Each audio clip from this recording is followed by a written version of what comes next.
उपस्थित प्रदेश के उप मुख्यमंत्री, स्वास्थ्य चिकित्सा शिक्षा विभाग का जो कार्यभार भी देख रहे हैं श्री ब्रजेश पाठक जी, विभाग के राज्य मंत्री श्री मयंकेश्वर शरण सिंह जी, विभाग के प्रमुख सचिव Shri Alok Kumar ji, DG medical education Shrimati Kinjal Singh ji, quality council of India के सचिव श्री आरपी सिंह जी, आज के समारोह में उपस्थित सभी महानुभाव केजीएमयू के हमारे वीसी जनरल पुरी जी और उपस्थित भाइयों बहनों, उत्तर प्रदेश सरकार ने पिछले 6 वर्षों के दौरान स्वास्थ्य और चिकित्सा शिक्षा के क्षेत्र में जो व्यापक परिवर्तन किए हैं, उस परिवर्तन की कड़ी में आज एक नई उपलब्धि हमारे साथ जुड़ी है, जब मेडिकल एजुकेशन के 2 नए संस्थान स्थापित करने के लिए एमओयू यहां पर अभी संपन्न हुआ है। महत्वपूर्ण बात यह है कि ये 2 अलग अलग क्षेत्रों में, एक पूर्वी उत्तर प्रदेश के मऊ में और दूसरा पश्चिमी उत्तर प्रदेश के शामली में पीपीपी मोड पर नए मेडिकल कॉलेज स्थापित करने के लिए यह एमओयू सभी संपन्न हुआ है। आप अनुमान कर सकते हैं कि 2017 के पहले प्रदेश की स्थिति क्या थी। अगर हम गवर्नमेंट सेक्टर की बात करेंगे तो मात्र 12 मेडिकल कॉलेज या इंस्टीट्यूशंस 2017 के पहले उत्तर प्रदेश के अंदर स्थापित हो पाए थे, और आज उत्तर प्रदेश के अंदर 45 जनपद ऐसे हैं जहां पर गवर्नमेंट मेडिकल कॉलेजेस हैं, 16 में निर्माणाधीन हैं, जिनमें 14 गवर्नमेंट के हैं, 2 पीपीपी मोड पर निर्माणाधीन हैं, और आज 2 नए मेडिकल कॉलेजेस के लिए एमओयू यहां पर होना मेडिकल एजुकेशन को प्रधानमंत्री मोदी जी के 1 डिस्ट्रिक्ट 1 मेडिकल कॉलेज की परिकल्पना को साकार करने की एक महत्वपूर्ण कड़ी है। इस अवसर पर मैं मेडिकल एजुकेशन को और जिन संस्थानों से के साथ श्री राजीव सामाजिक शिक्षा सेवा संस्थान, ज्ञान चेतना एजुकेशनल सोसाइटी, इन दोनों संस्थाओं को मैं इस अवसर पर बधाई देता हूं और अपनी शुभकामनाएं भी देता हूं कि समयबद्ध तरीके से ये 2 मेडिकल कॉलेजेस स्थापित करेंगे, न केवल मेडिकल एजुकेशन के क्षेत्र में बल्कि हेल्थ क्वालिटी को उन जनपदों में प्रत्येक नागरिक तक पहुंचाने में भी ये 2 नए मेडिकल कॉलेज महत्वपूर्ण भूमिका का निर्वहन कर पाएंगे। अनुमान कर सकते हैं मऊ में मेडिकल कॉलेज स्थापित हो, एक सपना था, लेकिन अब ये साकार हो रहा है। शामली में मेडिकल कॉलेज स्थापित हो, लेकिन अब ये हकीकत बनता जा रहा है। ये 2 जनपद ऐसे थे जिन जनपदों ने आज से 6 वर्ष पहले दूसरे क्षेत्रों में अपना ऐसा नाम कमाया था कि लोग वहां जाने में भी भयभीत होते थे।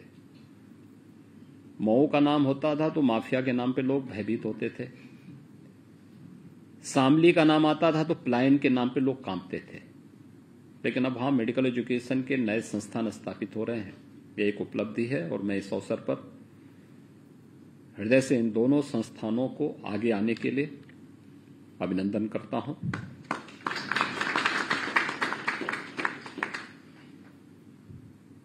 मुझे प्रसन्नता है कि मेडिकल एजुकेशन के द्वारा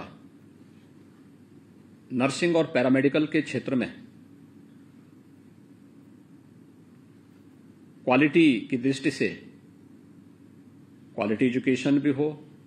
क्वालिटी सर्विसेज भी हो, इसके लिए क्वालिटी काउंसिल ऑफ इंडिया का चयन किया है और मुझे विश्वास है कि इन्होंने इनकी फीस दे चुके होंगे क्योंकि अक्सर ये लोग आते थे हमारे सामने कि फीस हमें नहीं मिल पाती है। लेकिन मैं धन्यवाद दूंगा कि मिशन निरामया के अंतर्गत जिस अभियान को हम लोगों ने गत वर्ष प्रारंभ किया था, आज वो देश की एक ब्रांड बनी हुई है। मेडिकल के क्षेत्र में, स्वास्थ्य सुविधाओं के क्षेत्र में मैं बार बार इस बात को कहता हूं कि नर्सिंग और पैरामेडिकल का क्षेत्र उसका बैकबोन का काम करता है। हमने मेडिकल एजुकेशन की चर्चा तो की, लेकिन नर्सिंग और पैरामेडिकल को एक प्रकार से विस्मृत सा कर दिया था। हमारा प्रदेश का स्वयं स्टेट मेडिकल फैकल्टी बीमार हो चुका था और उनके नाम पर तमाम ऐसे संस्थान कार्य कर रहे थे जिनके पास न इंफ्रास्ट्रक्चर था, न उनके पास फैकल्टी थी, और उस दृष्टि से मिशन निरामया अत्यंत महत्वपूर्ण हो चुका था। और गत वर्ष जब इस दिशा में प्रयास प्रारंभ हुए, आज उसके परिणाम भी हम सबके सामने हैं। गत वर्ष 18 ऐसे संस्थान जो मेंटर इंस्टीट्यूशन के रूप में अपनी सेवाएं दे सकें और 2 से संस्थानों का मार्गदर्शन करते हुए कार्यक्रम को आगे बढ़ा सकें। आज का समय भाषण का नहीं है। प्रत्येक व्यक्ति क्वालिटी की हकीकत देखना चाहता है और क्वालिटी की हकीकत सबसे अच्छा माध्यम है हम कहीं पे डेमोन्स्ट्रेशन के माध्यम से उसके सामने प्रस्तुत करें कि वास्तविकता क्या है, कैसे होना है।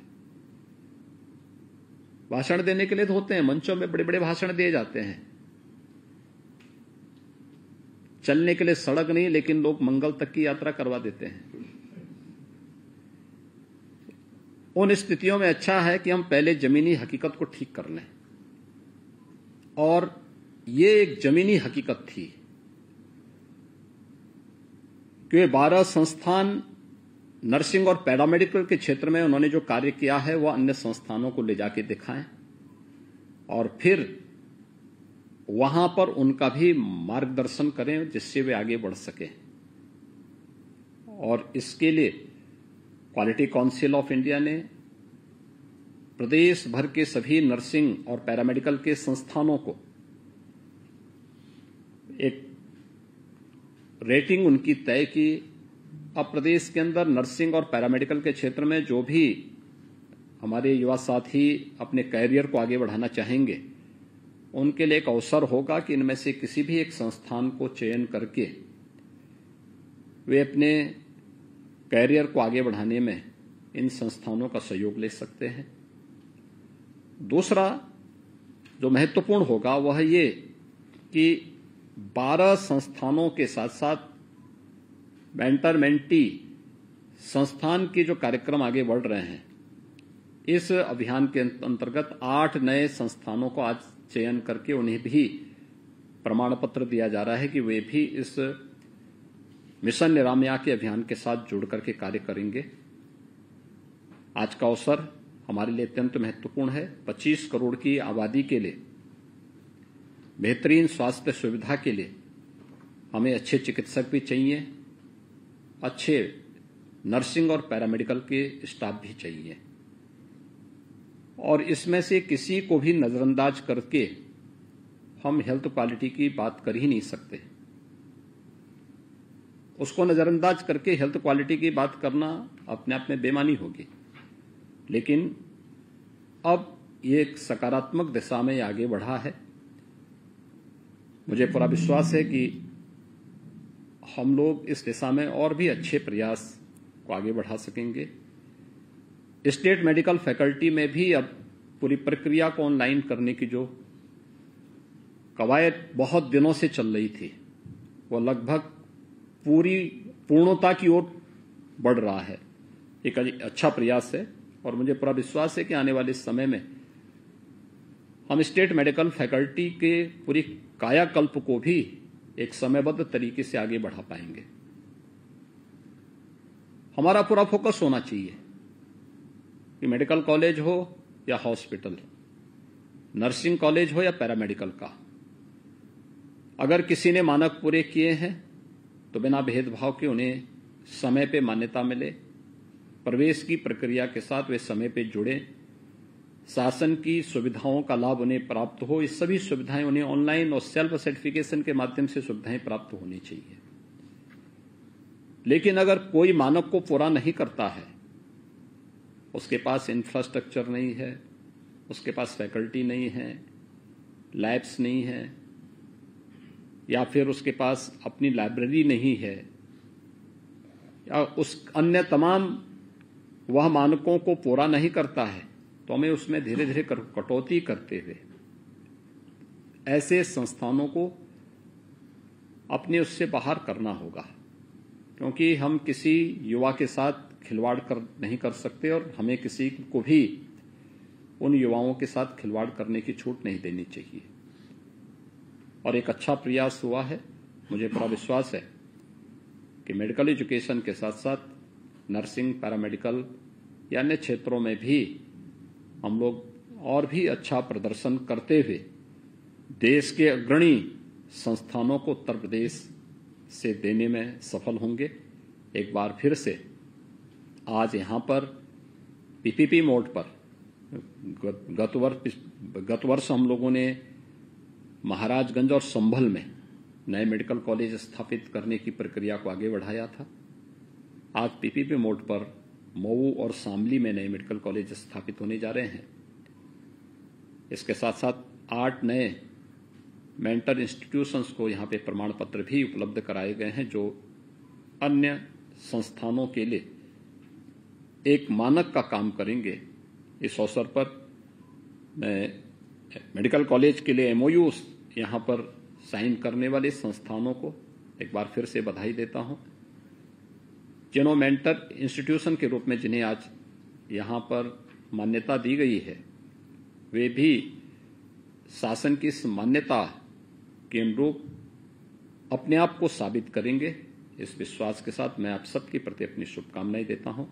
धन्यवाद। जय हिंद।